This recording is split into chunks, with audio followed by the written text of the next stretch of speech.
Bismillahirrahmanirrahim. So in 3, we can see that in figure A there is a transformer, okay, and from the number of winding we can say that it is a step up transformer because the number of winding in the primary coil is less and in the secondary coil it is more. So it is a step up transformer. And I can say in C, A, B, C, D, in C, you have been asked to find out the voltage that will be induced in the secondary coil, and they have represented by the X. So the value of X they have got is 21.6 volt. 20 ES, the secondary, that is they are representing as X, and the value they have calculated in C, 21.6 volt. I think this calculation is clear. But then in number D, they are talking about figure B, the figure which I have drawn here. So if all bulbs run at a time, so before I read the question, let us read the figure first. Let us study the figure first. We can see that this is a voltage source, ES. Definitely the value of this ES will be coming from here, 21.6 volt. Okay, and there are 3 bulbs. They are connected in series or parallel? Parallel. Parallel connection. And in case of parallel connection, what we know? The current that will come out from here, after reaching this point, he will have 3 ways to go. So he will be divided into 3 parts. Okay, so he will be different amount of current will be passing through them depending on the resistance. The way in which there is less amount of resistance, more amount of current will be flowing from there, and the way where this higher amount of resistance, less amount of current will be flowing. Opposite, right? Achha. So the current is different in case of parallel circuit. But what about the voltage? What about the potential difference? Same. All of them will be having the same difference. Very good. So the amount of V that we know, potential difference V for all 3 of them are going to be same. Why it is like that? Because these are connected to this common terminal, right? So for this, one terminal is this one, another terminal is this one, and these 2 terminal has a potential difference equal to this one. So it will have a potential difference of 21.6 volt. Same goes for the middle bulb, okay, and for the last bulb also. So we got to know this from here, and the resistances are given. Also the power are given. Okay, if the light is lit with the maximum power, then it will give this amount of power, 40 watts. That is the maximum. Okay, in Bangladesh, whenever we used to go to buy bulb, we had to say 40 watt bulb then, 100 watt bulb then. Okay, so it depends on how much light it will give you. Okay, so let us see, if all bulbs run at a time, okay, together all of them will be run with the obtained value of X. That means this value of X will be placed here. Then is it possible to get the maximum light? Okay, so how we can say that we are getting the maximum light? Let us say I already know from the shopkeeper that the power of this bulb is 40 watt. Let us say this is already I know. Now I will check the other parameters. What are the parameters? If you remember, we can calculate this power using several equations, dI or I square R or V square by R, depending on the given information. Depending on the given information. If I know the potential difference and the current, I will be using this one. If I know the current and the resistance, I will be using this expression. Or if I know the voltage and resistance, which is our case, okay. So for that, I will use this V square by R. So which one we will use? We will use this one. Why we will use this one? Because if I want to calculate the power of a particular bulb, I need to know the voltage and resistance. Both of them are available. Voltage is 26.1 and the resistance for the first bulb is given, for the second one is given, third one is also given. So from here I can calculate the power again, right? So if I get the power is equal to 40 volt, 40 watt, then what I can say? Okay, the shopkeeper said the 40 watt, I am also getting 40 watt. That means with this amount of potential difference and resistance, this bulb will be giving the maximum amount of light. But if I get the power through this calculation, if I get the power any value that is less than 40, that means I'm not getting the maximum amount of light. with these parameters, with this amount of V and with this amount of R. One of them had to be adjusted if I want to get the maximum light. Do you understand that point? Yes, sir. Okay. So let us calculate P for the first bulb. Let us calculate P1. It will be V square by R1. I am not writing V1 square because V is same for all of them. So let us keep a common V. So it will be 21.6 divided by R square. R is 11.664.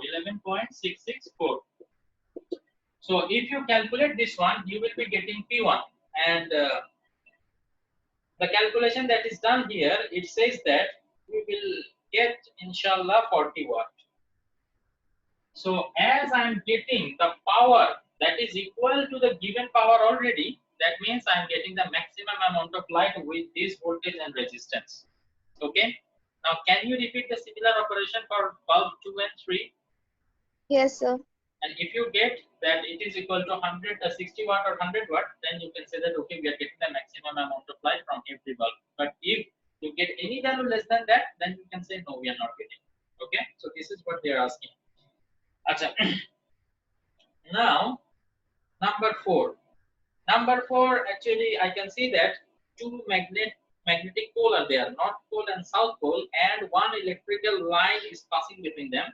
One end has been shown as positive, while the other has been shown as negative. So we always know the conventional current flows from the positive to negative.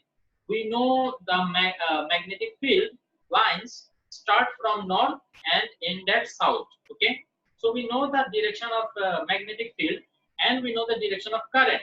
So according to Fleming's left-hand rule, we can easily say in which direction it will be feeling the force. If you remember, the thumb shows you the force, and this is the direction of the magnetic field, and this shows you the direction of the current. Okay. So from here I can easily find out. But while I'm explaining, see in D number they have asked in which direction will the wire in figure 2 acquire resultant force, in which direction the force will be applied. Now this one actually I have discussed in details in one of my lecture while discussing the effect of magnet on a current carrying wire. If you remember, we have already talked about it, and just so that you can recall it. If you remember, I kept two magnet like this, not two magnet, maybe single magnet, but two opposite pole, okay, north and south, and I kept a wire. This is a wire, okay, let us say this is long, this is wire. So this one I kept between them like this. So if I keep the wire like this in between these two poles, and if you are looking from this side, you will be actually looking at this, you will watch this as a dot, right? So I represented that wire by a dot here. If you want, I can share the video link with you so that you can rewatch it again, okay? And from there, we actually saw that from North Pole, the South Pole, this is going, and as the current is flowing through the wire, it will also be creating a magnetic field, right? Now, what will be the direction of the magnetic field? Right hand screw rule. If the current is flowing in this direction, then the magnetic field that will be induced in this direction. And if it is flowing in this direction, then it will be just the opposite direction. Okay, the fingers shows you the direction of the magnetic field. So as I have kept it here, and according to the given question, the current is flowing inward in this direction. So the magnetic field induced will be like this. So if I put it here, then the magnetic field, the magnetic field created will be like this. Now, if you notice, above the wire, both the magnetic field are in the same direction. It is going in this direction, and the magnetic field created by the wire is also in the same direction. So a higher amount of force, or the concentration of the force, will be higher here, while the concentration of the force will be lower at the bottom part, or the bottom side of the wire. Why? Because here both the magnetic field are opposite to each other, and hence they weaken each other. This magnetic field is flowing in this direction, and the magnetic field that we already have from the magnet is in this direction. So they are opposite to each other, so they weaken each other, and the concentration becomes less. Now, as the force concentration from the upward direction is higher, and the downward force is not being able to balance it, as a result the wire will feel a force in the downward direction. বুঝতে পারতেছো, একটা ওয়্যারের উপরে আমি বেশি force দিচ্ছি, নিচে থেকে এটাকে ব্যালেন্স করার মতো এনাফ ফোর্স দিচ্ছি না, so as a result it will go in the downward direction. Is it clear? This explanation has Yes, already sir. been written here, so if you go through, inshallah you will understand, and if you still have any problem then you may watch the previous lecture that I'm talking about, okay, inshallah, so it will be easier for you to understand. This is a theoretical question, okay, so this type of question I highly recommend to avoid, okay, but in case you don't have any option then go for it, no problem. If you write the perfect explanation then inshallah you will get 4 out of 4, okay, no problem. Acha. And also, if you have doubt, let us say you have another creative which you know, but in D, there is some mathematical analysis, but you are not sure about some particular unit or something. Okay. So if you are not 100% sure about something, then avoid that and write this type of question. But if you know other thing, other creative, then better to answer that. Acha, the last creative that you messaged me is 11D. So in 11D, I can see it is a problem regarding the transformer. A transformer designed to convert the voltage from 240 AC mains to 24 volt. 240 to 24. We are stepping down. So step down transformer, right? Acha. Has 4000 turns on primary coil. Primary coil is beshi hobe. So secondary coil is কম হবে because step down. Okay. Now in D, they are asking if the transformer were 95% efficient, what current would flow through the primary coil when the current in the secondary coil was 0.4 ampere. Acha, we can understand this. While I'm discussing this, I want Imam to pay special attention because you asked a question a little bit ago. That one will be answered as I'm discussing the solution of this 11D. Okay, so please pay attention. Okay, sir. We already know, or if you remember in the last class when I was discussing transformer, I told you that the power that I will give to the primary coil, the same power will be induced in the secondary coil. Power. So I can write power of primary coil will be equal to the power of secondary coil. Right? Imon's question ta answer kori. So এখানে power is equal to I already told you a little bit ago that P is equal to V into I. So here primary coil power will be equal to primary coil voltage into primary coil current and equal to secondary coil voltage into secondary coil current. Correct or not? Okay. Yes, sir. Now from here, if I write VP and VS, if I bring here, and it will be IS, IP, if I change the sign, it will be IP. So looking at this, you can actually directly say that they will be inversely proportional to each other. Why?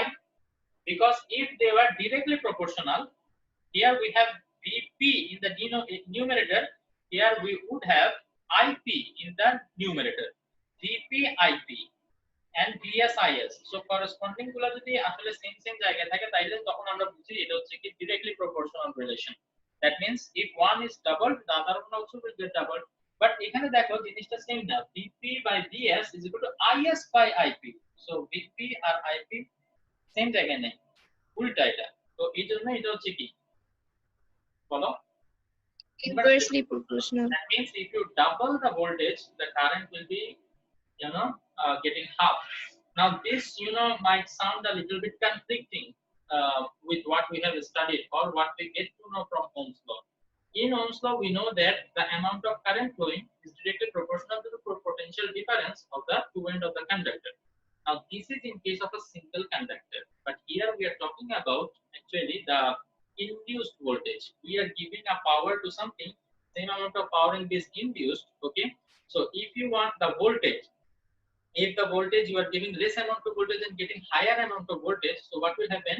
To keep the power same, the current will come down. Okay, because we have to keep the power same. That is why if you bring up G, the I has to come down. That thus they will balance each other and the P will remain same. That is why, okay, to keep the power constant, they are inversely proportional to each other. So that is why the question that you asked is like that. Now this is the scenario when the transformer is 100% efficient. 100% efficient. Now let us say the transformer is 95% efficient as it is told in the question. Okay, so what will happen? That means the 100% power I am giving that in the primary coil is not going to the secondary. Only 95% of the primary is going to the secondary coil. 95% of the primary is going to the secondary coil. Now the equation will become something like this. So 95% means 95 divided by 100, then power of primary coil can be written as Vp Ip, and power in secondary coil Vs Is, right?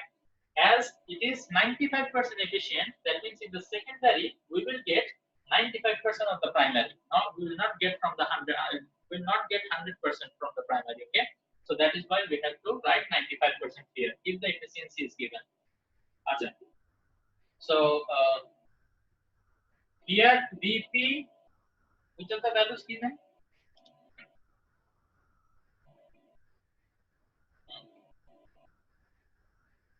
240 volt, that is Vp.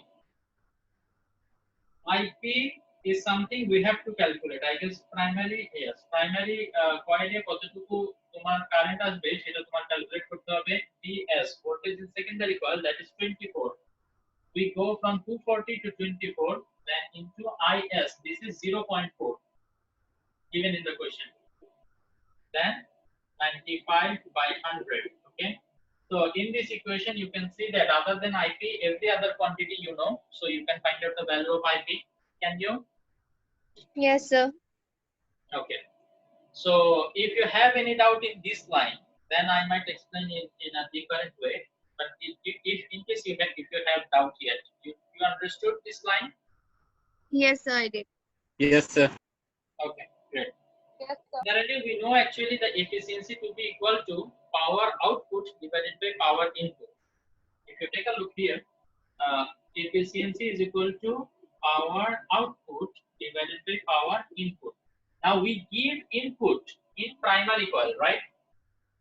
So Pp, and we get output in the secondary coil.